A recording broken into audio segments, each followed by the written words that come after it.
అది నిజంగా ఉండే ఆయుధం. కానీ నిజంగా అంటే ఒక తెలుగు ఉపాధ్యాయుడు, నిజంగా సైన్స్ వాళ్ళు, సోషల్ వాళ్ళు, మ్యాథ్స్ వాళ్ళ కంటే language teachers, Hindi, Telugu, English వాళ్ళు ఏంటి అంటే వాడిని కంప్లీట్ గా మార్చొచ్చు. ఒక వ్యక్తిని నైతిక విలువలు, ఆధ్యాత్మిక విలువలు, సృజనాత్మక విలువలు, వీటన్నిటిని చెప్పి వాళ్ళను మార్చొచ్చు. కారణం ఏంటి అంటే ఇక్కడ మనం ఇది చెప్పాలి, బాబు ఇది ఒక యాక్టివిటీగా చేయాలి అనేసి. కాబట్టి ఇప్పుడు ఫస్ట్ ఆఫ్ ఆల్ ఏంటంటే మనము మారిన సమాజానికి తగ్గట్టుగా మనము మారాలి. కాబట్టి ఇప్పటి వరకు మీరు ఖాళీగా కూర్చొని ఉన్నారు కాబట్టి ఒక్కసారి నాతో పాటు ఒక చిన్న యాక్టివిటీ చేద్దాం. ఎలా నేర్పాలి పిల్లలకి? ఓడనీట తేలును, ఓడనీట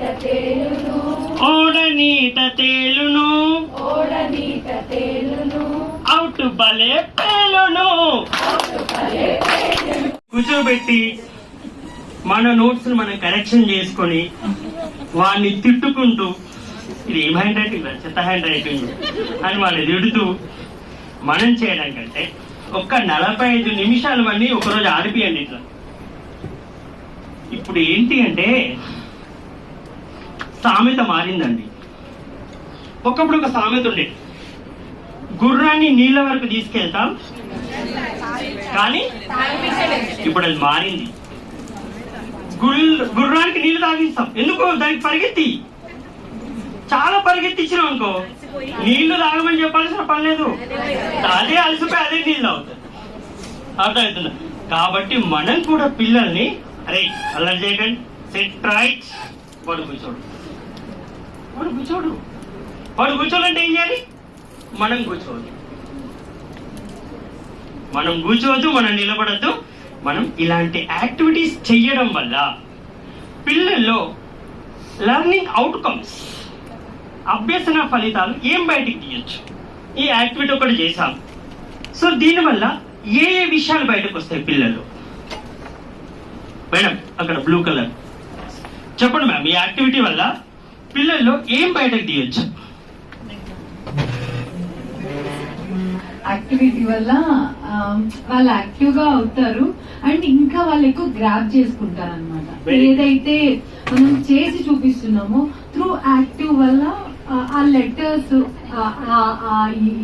అవన్నీ గ్రాప్ చేసుకుని గుర్తుపెట్టుకుంటారు. ఇప్పుడు నాకు ఈ సాంగ్ బాగా నచ్చింది. Very good ma'am. ఒక నిజంగా అంటే ప్రపంచంలో వాడికి ఎవరు చెప్పినా రాంగే, వాళ్ళ సారి చెప్పిందే కరెక్ట్. ఒక ఫాదర్ గా నీకు వెళ్తాయండి. నిజంగా అంటే ఒక ఫాదర్ గా, ఒక తెలుగు ఉపాధ్యాయుడిగా, ముఖ్యంగా తెలుగు క్లాస్ లోనే చెప్తాను. అయితే మా అమ్మాయి వాళ్ళ తెలుగు టీచరు ఓ వర్క్ ఇచ్చిందంట. ఏంటి? కవి యొక్క ప్రాస సరళంగా ఉంటుంది అని. కవి చాలా సరళంగా చెప్తాడు. సరళంగా అంటే ఈజీగా. అయితే మేడం ఏం చేసింది, వాడు రాయడం తప్పు రాశాడు.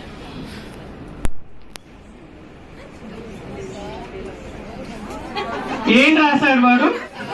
సార్ లంగా అని రాసింది. క్లాస్ లో సార్ లంగా అని రాసింది. సరళంగా అనేది ఏమైంది అక్కడ? సార్ లంగా. కాగానే మా అమ్మాయి అదే రాసుకుంది, అంత రాసుకుంది, కరెక్షన్ చేసేసింది. అదే పొరపాటుగా మనకి టీచర్లకు క్యూరియాసిటీ ఉంటుంది, ఎక్కడ తప్పుందో వెతకాలి, ఫస్ట్ మంచిని పక్కన పెట్టేద్దాం, తప్పు ఎక్కడ ఉంది కావాలి. ఇప్పుడు పిల్లలు నోట్స్ లో కానీ పేపర్ లో కానీ ఏం చేసినా నిజంగా అంటే నిజంగా తెలుగు ఉపాధ్యాయులే తెలుగు వాళ్ళకి ద్రోహం అనిపిస్తుంది. మన రిజల్ట్ చూడండి, ప్రతి సబ్జెక్ట్ లో 100కు 100 వస్తాయి, తెలుగులో రావు. కారణం అక్షర దోషాలు వీళ్ళని ఎత్తి చూసి మార్కులు కట్ చేస్తుంటుంది. అట్లాగే నేను కూడా ఇది చూసి ఏంట్రా నాన్నకి ఇట్లా రాసేది, ఇది తప్పురా, ఇలా రాయొద్దు అని నేనంట. లేదు నాన్న కరెక్ట్.